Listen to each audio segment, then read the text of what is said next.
নারীরা কি নিয়ে মত্ত, নিজেদের সৌন্দর্য প্রদর্শন, যুবকের সাথে রাত কাটানো, যৌবনকে উপভোগ করা, উম্মতে মুহাম্মদী, উম্মতে মুসলিমান নারী। আরে তোমরা শোনো, রাসূলুল্লাহ সাল্লাল্লাহু আলাইহি সাল্লামের স্ত্রী আমাদের আম্মা জান আয়েশা রাদিয়াল্লাহু আনহা বলেন যে যখন আমার ঘরে আমার রাসূল, আমার স্বামী আল্লাহ রাসূলের কবর ছিল, আমার পিতা আবু বকরের কবর ছিল, আমি পোশাক যতটুকু খুললেই নয় অতটুকু খুলতাম। যেদিন আমার ঘরে ওমর ফারুকের কবর দেয়া হয়েছে, এরপর থেকে এই ঘরেও আমি কোনো পর্দা লঙ্ঘন করিনি, কারণ এইখানে ওমর ফারুকের কবর আছে। আর আজকে উম্মতে মুসলিমান নারী সে চ্যাট গ্রুপে বলে সে কয়টা পুরুষকে খাইছে। আল্লাহ লানত তোমাদের উপরে। তোমরা জানো না রাসূলুল্লাহ সাল্লাল্লাহু আলাইহি ওয়াসাল্লাম কি বলছেন?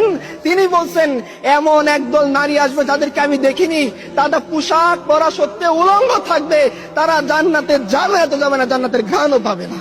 তোমরা শুনোনি এই কথা? তোমরা উম্মতে মুসলিমান নারী, আর তোমরা যুবকদের সাথে গিয়ে এই বাজে কাজে লিপ্ত হও। তোমরা ভ্যালেন্টাইন্স ডে উৎপন্ন করো, তোমাদের দেখে তো শয়তানও হাসে। তোমরা কি ধরনের সংস্কৃতি বেছে নিয়েছো? তোমরা আম্মা জান আয়েশা খাদিজার কালচার তোমাদের মনে নেই?